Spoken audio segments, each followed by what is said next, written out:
But first, teenage singing sensation Debbie Gibson may be all grown up now, but she's still Mama's little girl.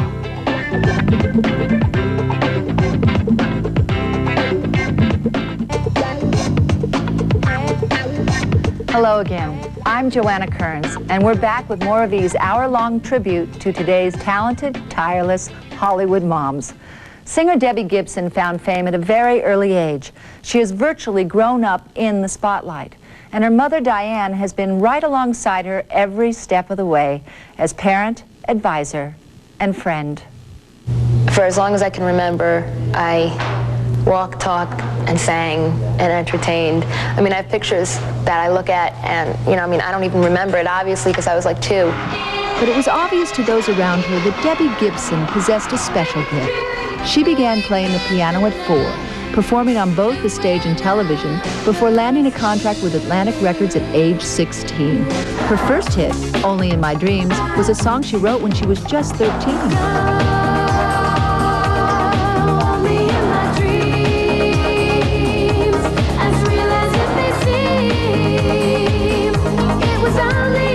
Debbie's dreams had finally become a reality. At 17, she became the youngest artist in the history of pop music to write, perform, and produce a #1 single. Just a foolish beat of my heart. Debbie has never lost sight of her dreams. Her calendar is always filled with everything from Broadway performances to writing and singing new music. But she always has time to spend with her manager, who also happens to be her mother.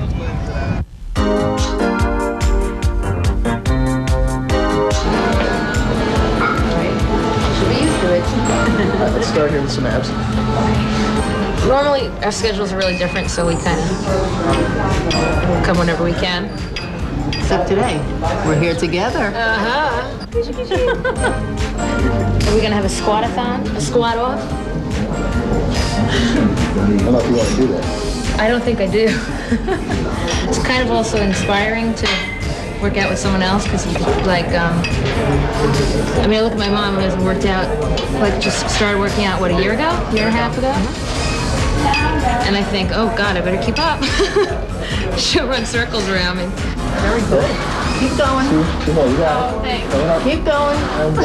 Don't be easy on her. You're not easy on me. Don't be easy on her. She's younger. You're supposed to give her more. I counted. We actually spend a lot of time together. We really do. I mean, we work together. I manage Deborah, so we have a lot of opportunities to be together. But this is nice. This is fun. It's healthy and it's fun. Yeah, it's more social time than business time. When I'm ready to give up, she keeps me going. When she's ready to give up, I keep her going. Okay, I give up. No, you gotta keep going. You can't give up. Right. Thanks. Thank you. We're gonna grab some food. Food? You get to go for food. You get to work. Healthy Yeah, have a food, good day. Oh yeah, of course. We'll see you tomorrow. Let's hit pizza. Bye. See you later. God, Deborah, you picked a very quiet place for lunch. I heard it was good. I don't care. Oh, here's the door. I'm just starving. Deborah and I think we're soulmates. I really do. What's unique about it is we have no secrets from each other. There is nothing that Deborah cannot tell me and has not told me. And there is nothing that I have not gone to her with. And that includes her recipe for success.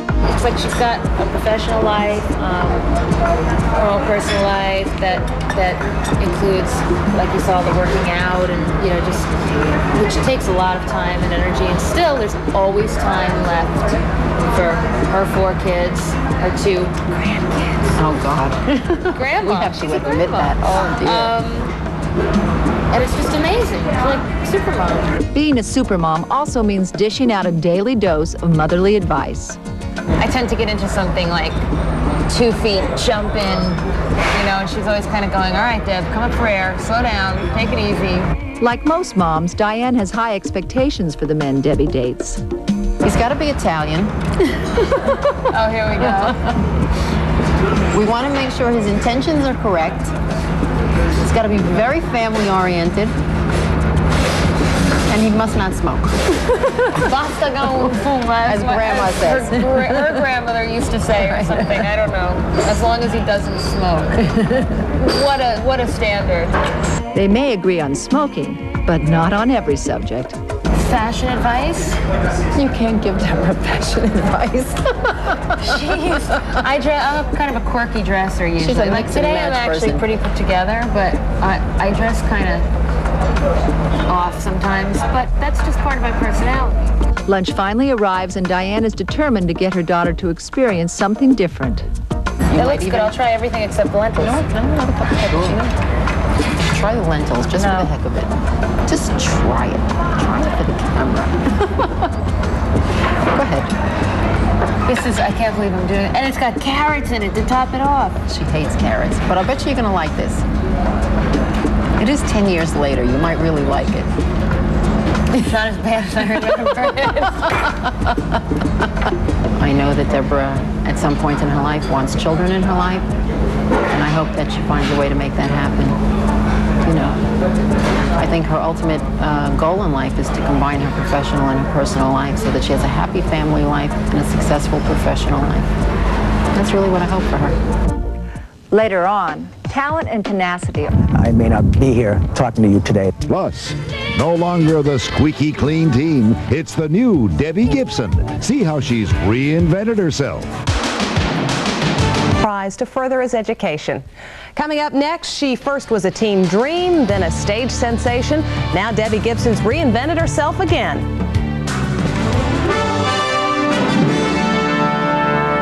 You'll have to work awfully hard.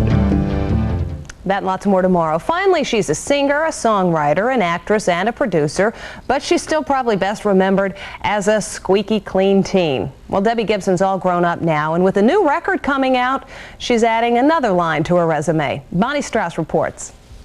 I get lost in your eyes. She was a top 40 teen icon with a string of triple platinum hits. Most of her fans remember her as the good girl from the 80s. Like the wind, or is it love that I am in? 7 years later, she has evolved into a sexy, self-possessed, and sophisticated woman. The music now is about my personal life, where I'm at as a 24-year-old young woman. So it's very honest and it's very pure, and it's very emotional. You better shape up, 'cause I need a man. Many teen pop stars fade and lose fans as they age, but Gibson stayed in the spotlight, thriving on the London stage last year as Sandy in the musical Grease. Walk with him till morning. And then on Broadway, in a major supporting role in the successful Les Miserables, a long way from New York's Long Island. And I always had people telling me, you can't do this. You're from Long Island. How do you expect to be on Broadway? You can't go into the city and be on Broadway. What do you mean? It's an hour away. Of course I could be on Broadway someday. From good girl to vamp, she proved she could do it all. I did like a couple of sexier videos because all of a sudden I went, wow, I have a body. I have this side of me that I haven't shown yet. And I started kind of playing around with that side of things. Debbie's evolution was helped by her mother, who raised the family after divorce. 3 sisters who, she says, keep her humble. And her longtime friend Iris and soap opera actress Melissa Hayden, who helped her transcend back to the world of a 24-year-old and men. Poor John, stuck on Wall Street on a beautiful day like today. Hey, catch! When she's not working on her new album, Major Hill. Debbie hangs out in New York's Central Park. Are you with me, team? Are you with me? No, I'm not. From rollerblading to stage diving after performing at a New York City club, the former teen icon's life could probably best be reflected in this song from her new album. You can know me fully. One of my favorite songs from the album is a song called For Better or Worse, and it's basically about unconditional love, which is, I would say, an ongoing theme in my personal life. And you could drive me crazy, like only you can.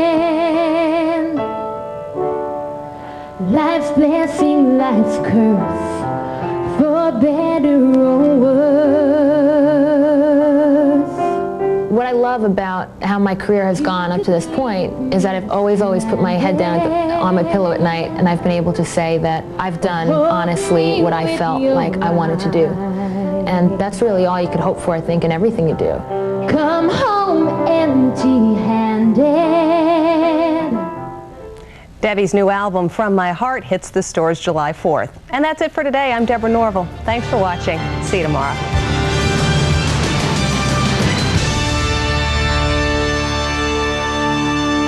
Live television, folks. This first guest tonight wrote her first song at age 5. It was not a big hit, but by 12 she was a serious songwriter, and at 14 she turned the family garage into a recording studio with her own money. By 16 she had a recording contract, and now 4 albums, 4 hits later, she's a bona fide star. She's going to share some of her musical talent with us tonight. Singer-composer Debbie Gibson is here with us. And then a little later on, joining us from Capitol Hill.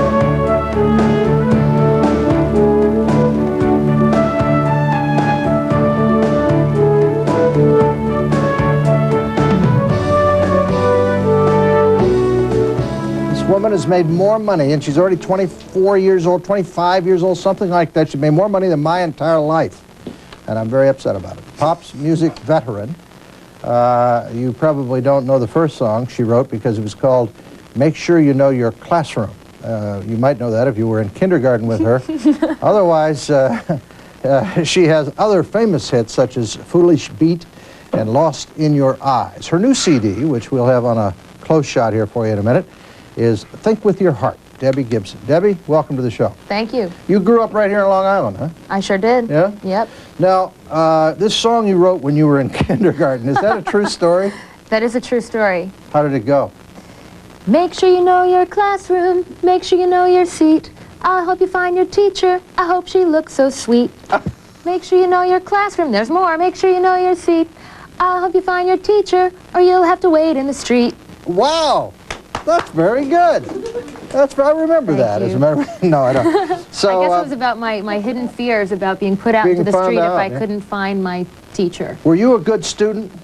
Yeah, I was. I was forced to be because I wanted to do theater professionally and a lot of outside activities. And basically, my parents said, if you don't stay on top of your schoolwork, we're pulling the plug on everything else. So I made it my business to stay on top of it. Did your parents say to you, you have to practice your music? Well, basically, they said, if you want to practice, practice. If you don't, we're not going to pay for lessons. That's a good point. You know, but they didn't force me. Yeah. my mother had said things like, you know, you have to practice the piano, even though I wasn't musical. Probably the worst thing you could say to a kid. Yeah, right. It's the last thing they're going to want to do. And I think they mixed the message. I think they said things like, you have to practice the piano or all the kids in China will starve. You know that? And I used to get that, and then it was like, you have to clean your plate now. Clean your plate and you play Carnegie Hall. That's right. That's right. Now, is it true you turned your garage into a recording studio? Yes. Were your parents in favor of that? Oh yeah, they were in favor. My younger sister might disagree because I'll never forget the morning she woke up and she said, because she was right above it, did I hear something that went shake your love like 1,000,000 times last night? Because that chorus is probably the most annoying chorus in pop music. But so she might disagree, but my parents were all for it. How come you're not nuts? I mean, you're like a normal person. You're like a really good attitude. You're friendly. You're smart. I mean, you're not nuts. I mean, how did you get through that? Your mom's your manager. Yeah, she is. She keep you sort of sensible, or Absolutely. you two fight like cats and dogs? No, I mean, we had a couple of normal mother-daughter teenage fights about, I want to go here, you can, or whatever, and like the slumber party, like the first slumber party, you know, where boys were allowed, and it was like... Boys are allowed at slumber parties? Yeah, when you're like 17, you know, when it gets to like prom time, that's like the big thing, you know, it's like... but, you know, fights over things like that, but nothing major lately. Really? Because there have been other people, Brooke Shields, others who've had mothers as managers. Sometimes it works, sometimes it doesn't. It's tough because you have a personal relationship. But I guess in your heart, you know, nobody loves you more, so they're going to try to do what's in your best interest. It's really true, whereas a lot of people in the business will see you as a $sign or a check. Right, right. Your mother is going to make sure that the human being, not just the performer, is taken care of. And And that's helped to keep me sane.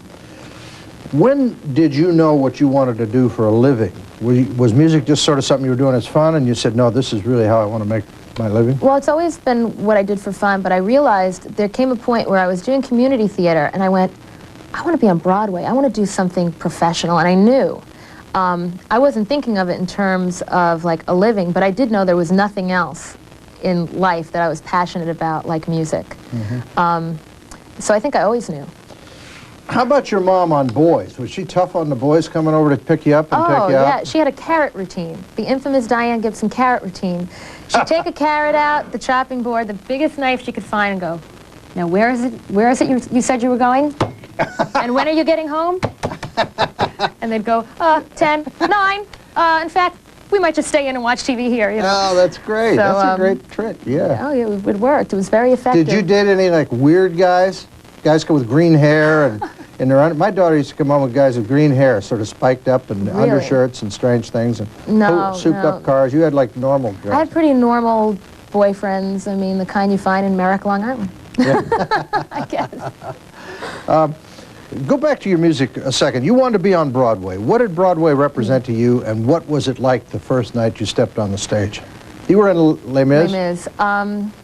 I can remember driving in my car to a rehearsal to Les Mis, and I had auditioned for the part originally when I was 15, and at the time didn't get it. And so by the time I got to do it, I was 21. So, you know, 6 years had gone by, and I was playing my dream role. And I remember the commercial for it came on the radio, and I just burst into tears.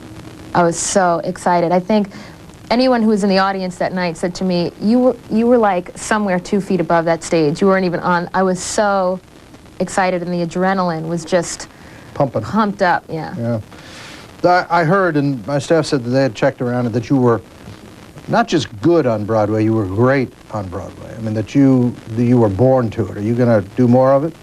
I'd love to. A lot of times Broadway people don't have hit records. Why is that?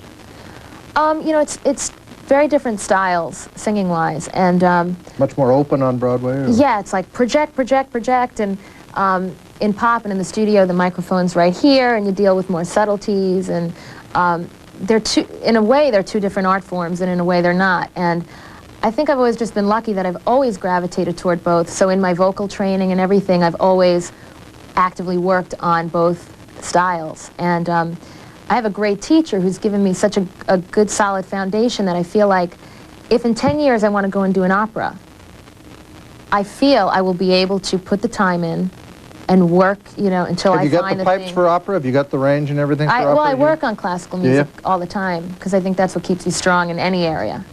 It's amazing, though, because I've heard so many people. I remember recording artists that I worked with 20 years ago and said, who worked on Broadway before. They said, you know, the record industry doesn't like Broadway singers. They don't want you to be able to sing. They want you to be, you know, they want to manipulate you with the electronics to get the sound. Yeah, a lot of pop music's about style, and it's a different kind of thing. For Broadway, it's like if you're going to do 8 shows a week, boy, you've got to be on top of it. And like in Les Mis, for instance, I had no life outside of that show. My show was sleeping, vocalizing, and doing the show, and that was it.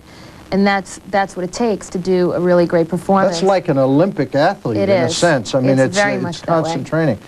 What does that do to you? What happened to your normal life growing up a kid? I mean, did it mess you up having to be that disciplined? You know, I always thought, like, when people ask me at like 15 and 16, you know, do you consider yourself a normal teenager? And I'd say, well, yeah, because I eat pizza and I go to the mall and I'm going to my prom, and I thought that meant you were a quote-unquote normal teenager.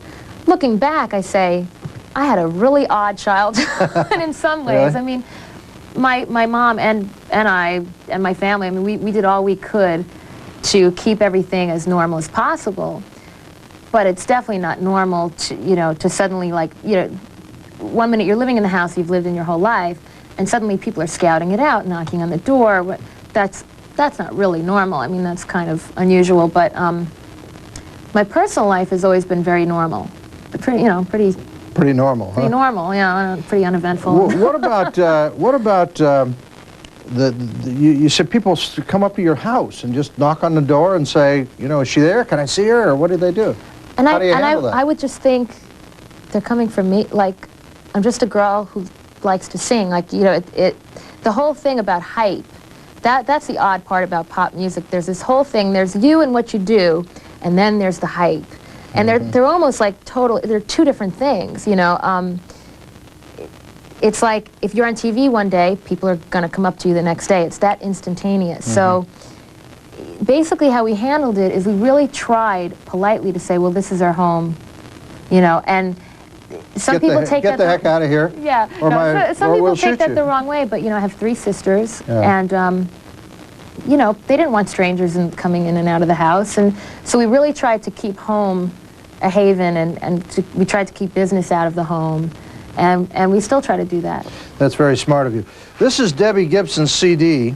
I don't have my glasses on. I forget the title of it. Think with your heart. Think with your heart. See, I remember that. Arlen Spector's coming up next, and Debbie's going to come back later and sing for us on the program. I talk to her some more as well, so stay with us.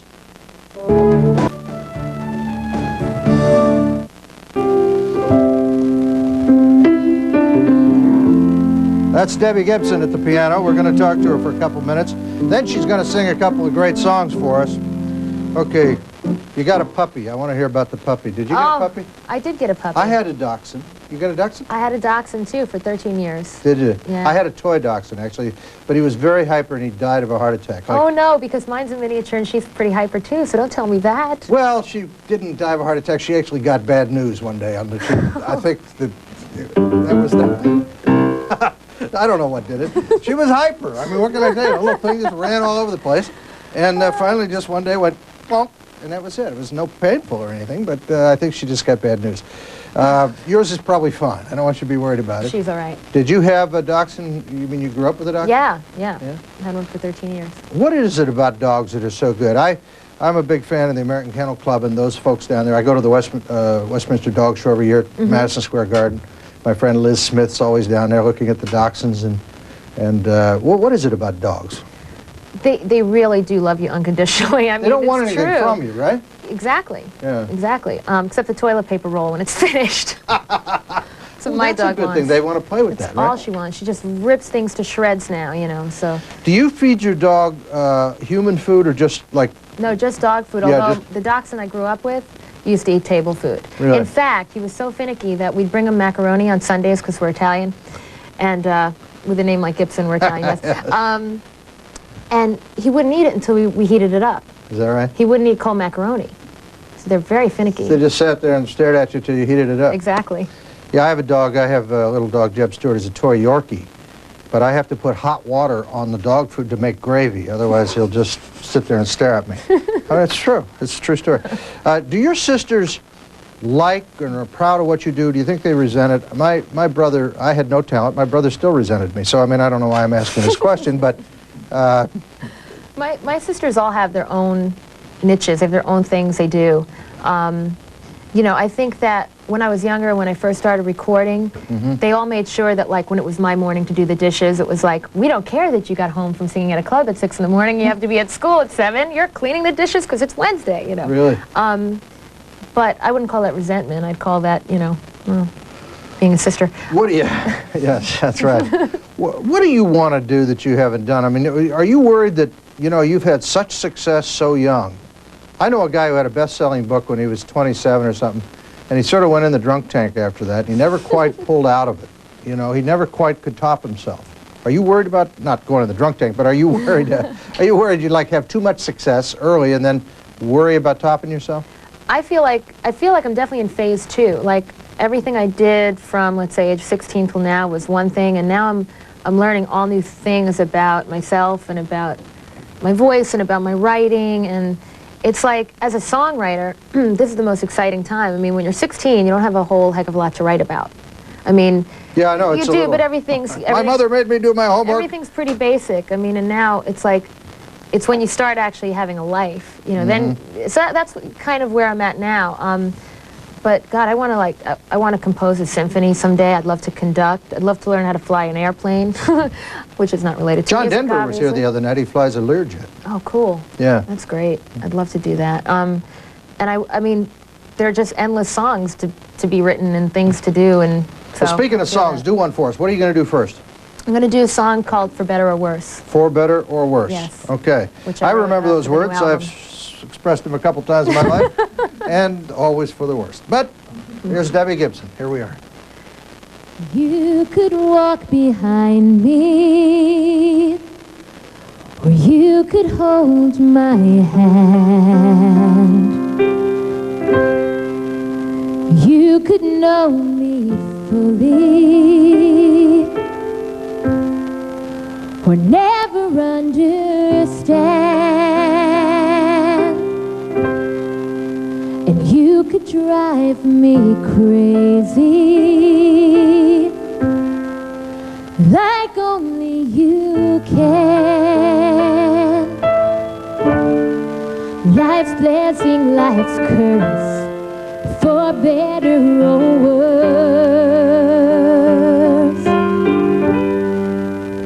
You could leave me stranded,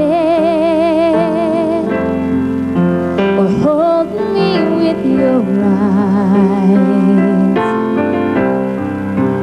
Come home empty-handed, or with a brilliant surprise.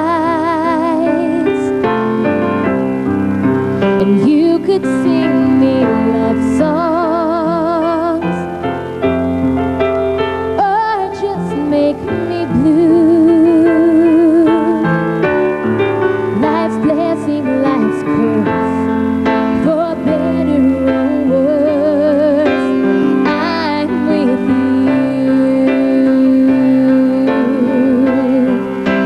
Sure, there are plenty of fish in the sea, flocks of birds on the rise. Baby, not for me,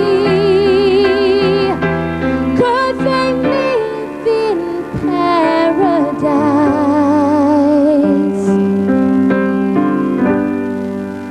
And if harm's way found you,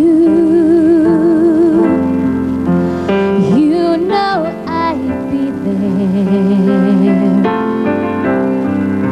to wrap my love around you, to let you know I care.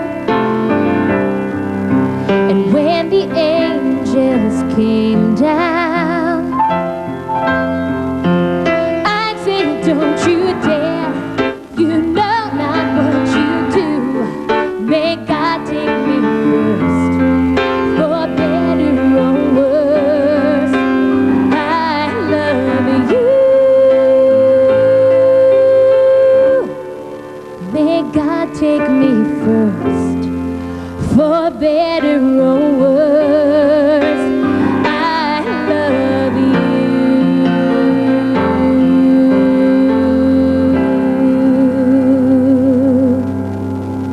Let's hear it, staff. Come on. Great. Debbie, I'm wandering around here. That's what you wrote that also. And it's the single Yes. from the new CD. Uh-huh. I love live television because I was watching you worrying about this one little piece of hair right here. Come on, it'll look great. Thank you. Now, your mom's a knockout, by the way. I met her over there. She's Oh, really, thanks. I know where you got your good looks. When I'm out with my mother, she's very pretty, but she always wants me to pretend I'm her lawyer or something. You know, try not to let them think we're related. Okay, we got to do the second song. This is one of my favorites. Will You Still Love Me Tomorrow? Is And I that it? will. Great, I'll hear it.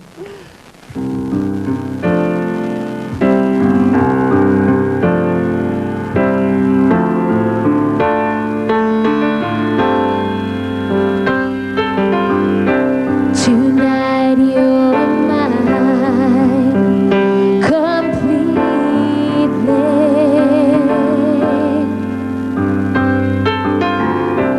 You give your love so sweet.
It's the morning sun.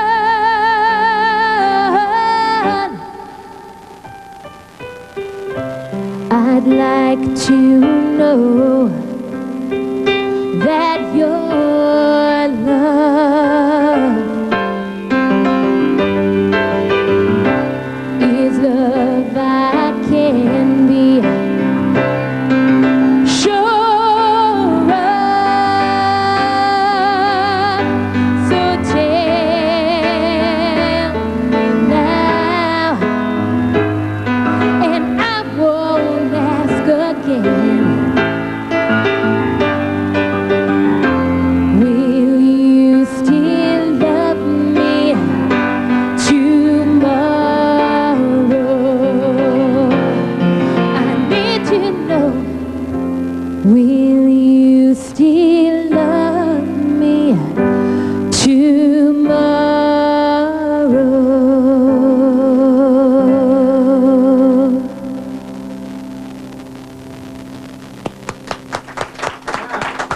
You're wonderful. Thank you. Thank you very much. Stay with us. Stay right there. I understand Senator Spector may not be back, and I'd rather listen to you. Will you stay with us for a couple of minutes? I got to go to a break here in just a second. Did you learn to play the piano first or sing first? I mean, you're a great piano I player. kind of started them both at the same time with make sure you know your classroom, make sure you know your seat. Go to break on that. We'll be back in just a minute. Give us a little bit of that riff. We'll go to commercial. We'll come right back with Debbie. Stay with us.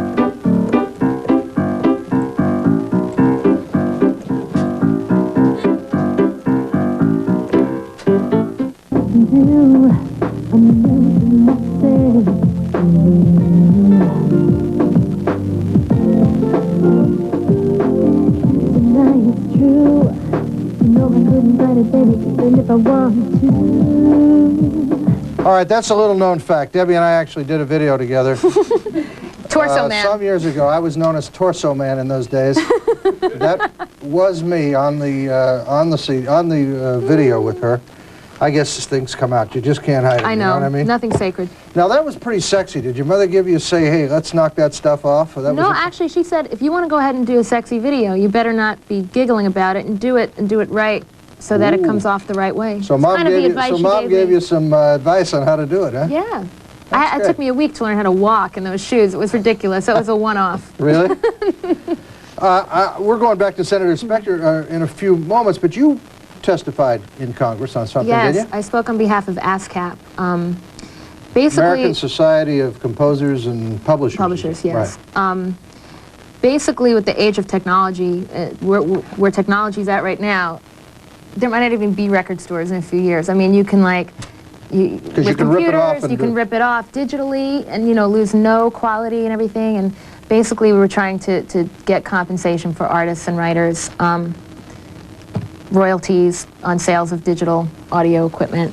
When you do a record, you get paid as the artist, but you also get paid as the songwriter, right? And you get a publishing, so anytime anybody else records your song, you should get paid for it. Right, Is that it? and the thing about being an artist is, people think, oh, you make tons of money, but most writers will spend 20 years trying to get that one song placed that makes them money, and so, people don't realize you can't live without music. People can't walk down the street without having headphones on, and, if you steal something that's tangible, you have to pay the price for it, but it's not so with music, which isn't fair. That is not fair. All right, look at the screen. This is Debbie Gibson's new CD, and this is coming out when? July 4th. July 4th, America's birthday. This will be out.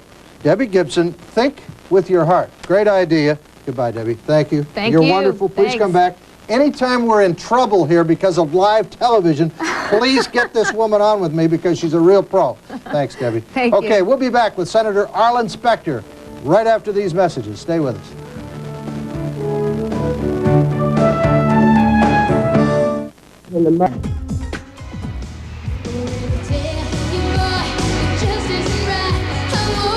And she's gone from multi-platinum selling teen star to adult pop diva, Debbie Gibson.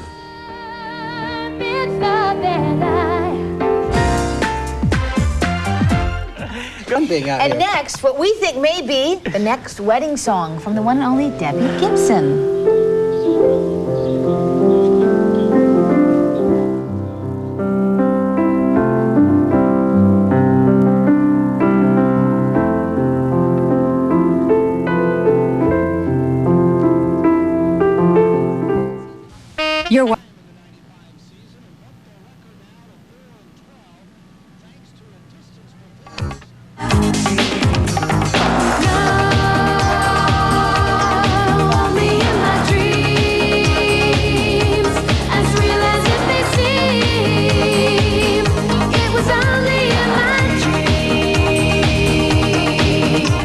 like that song. Me too. Yeah. I sing every word of it. Brings back my adolescence. That's right. Please welcome, please welcome the lady who is responsible for that song and many other great albums, Debbie Gibson. Nice to see you. Hi, how are you? Nice meeting you today. Nice meeting you too. We worked together. We were trying to figure it out in the dressing room 5 years ago, maybe at least Kids' yes. Choice Awards when you were even younger than that, weren't you? Yeah, I was. I think I hosted that when I was like 19 or something like that. Something like that. So what were you doing there, Mark? I was giving an award to somebody or doing probably something. covering people with green slime or something. Back in my other life there. I had no idea how entrepreneurial you were. You were sort of an older mind in a younger person's body, meaning that you, at 14, built your own studio with the money that you made in your house, right? Yes, although it wasn't really from an entrepreneurial viewpoint at the time. It was really because I wanted the tools to be able to work on arrangements and work on demos, because anyone who writes knows that it'll cost you, $1,000 to go demo one song, and you'll come out with something that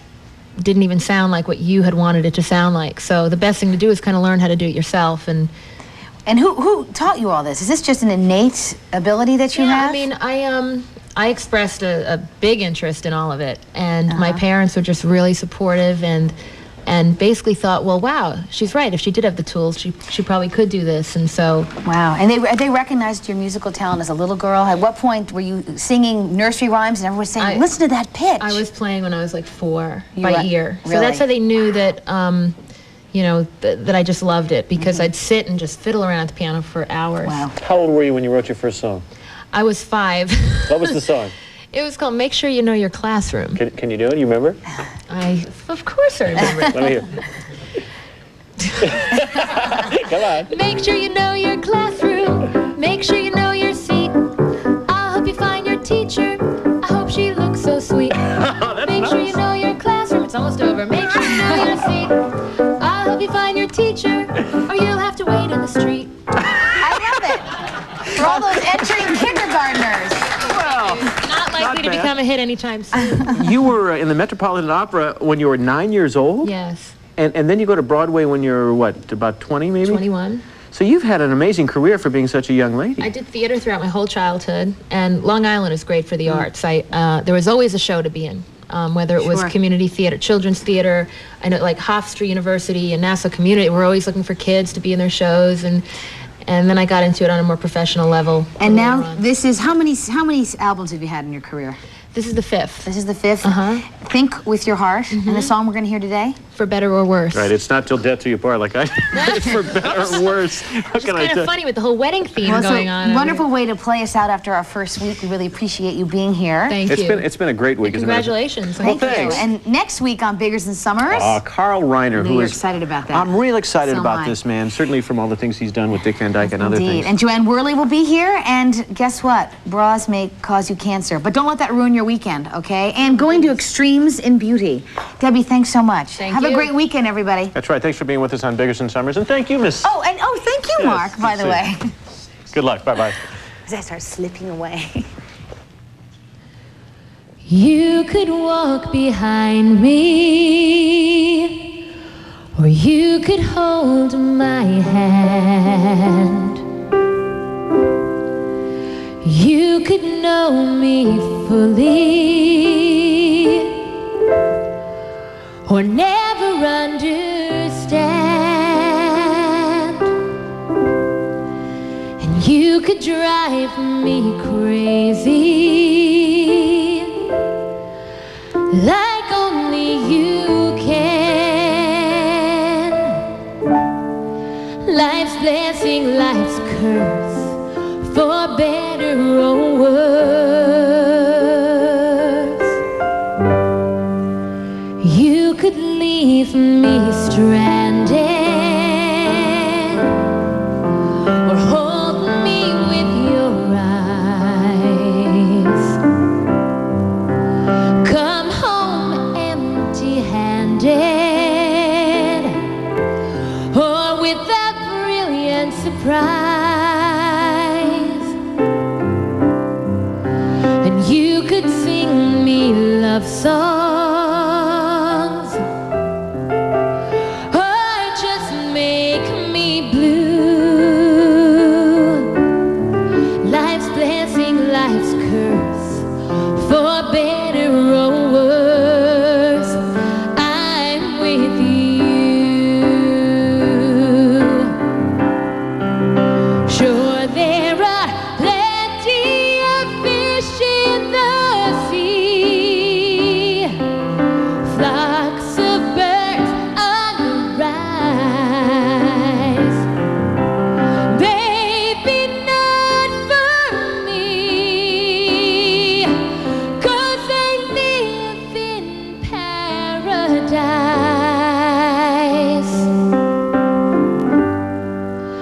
And if harm's way found you, you know I'd be there to wrap my love around you, to let you know I care. And when the angels came down, don't you dare, you know not what you do. May God take me first, for better or worse. I love you.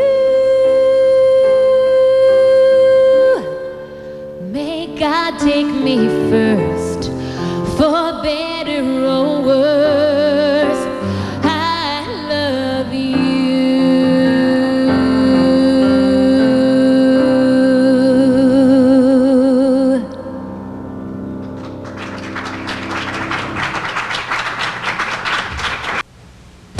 A lot of people call me Tony Benefit. Tony Bennett left his songs behind and brought his art to New York's Hard Rock Cafe to help raise money for medical research. I can't believe Tony Bennett's here. Singer-actress Debbie Gibson was beside herself at the chance to meet Tony and at the chance to be in celebrity traffic. Hey, extras! And that's today's The Tool. She's all grown up and ready to prove it with her brand new album. Singer-songwriter Debbie Gibson will perform her latest love song, all next on Live. Now here are Regis Philbin and Kathie Lee Gifford. Yeah. And Debbie Gibson's here. Nice to see you. I like her new CD. She's singing her heart out on that. And Tom Arnold from the Huge. Life's blessing, life's curse, for better or worse, I'm with you.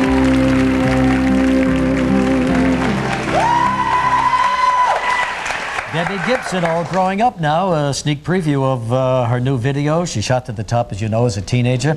The pop charts in the 80s, and now back with a brand new album called Think With Your Heart. Here's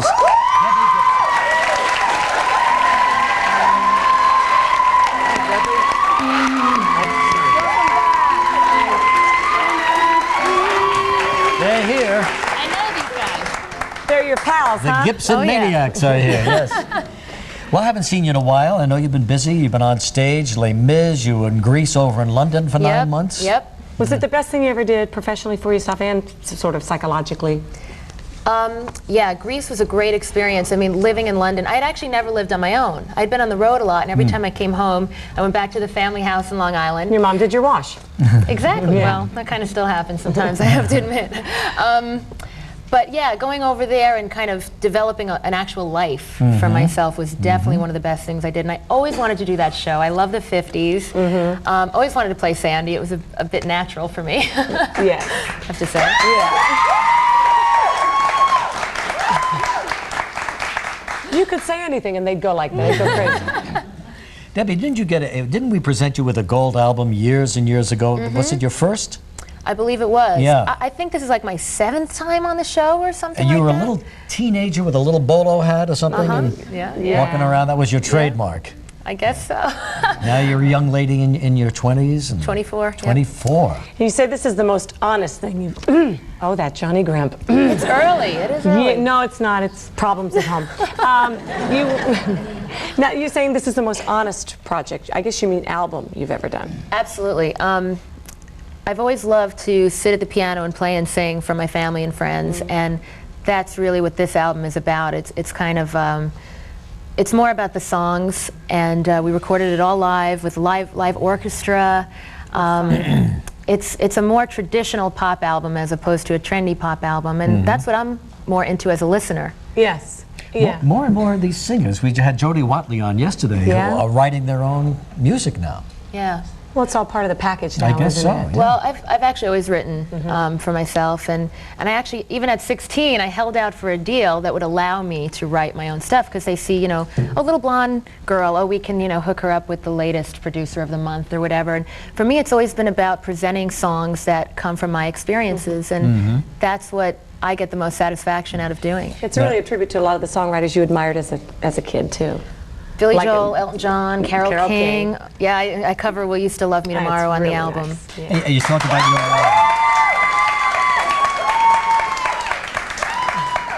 I gotta travel with these Yeah, people. exactly. They're such an ego boost. It's like, can I take them home with me? They could just, you know.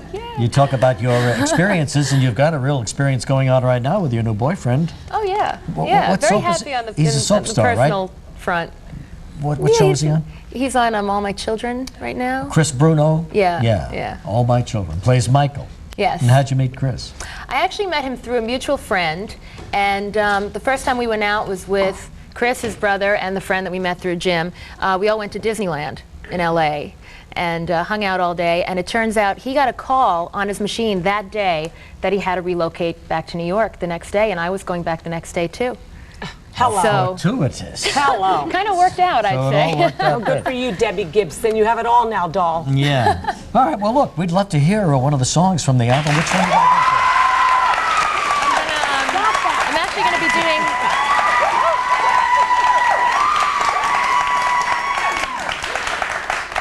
Gelman's over there saying, shut up, shut up.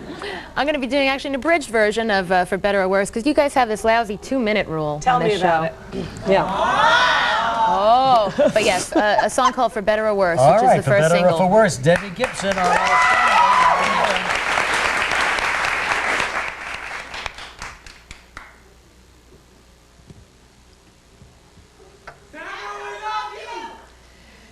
You could walk behind me, or you could hold my hand. You could know me fully, or never understand. And you could sing me love songs, or just make me blue. Life's blessing, life's curse, for better or worse, I'm with you. Sure, there are plenty of fish in the sea, flocks of birds on the rise. Maybe not for me, 'cause I live in paradise. And if harm's way found you, you know I'd be there to wrap my love around you, to let you know I care. And when the angels came down, I'd say, don't you dare, you know not what you do. May God take me first, for better or worse, I love you.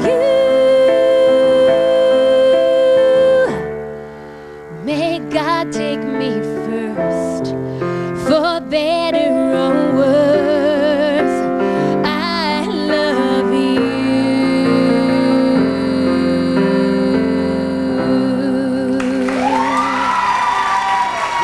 Next on Live, Joan Rivers. Great song, Debbie, really.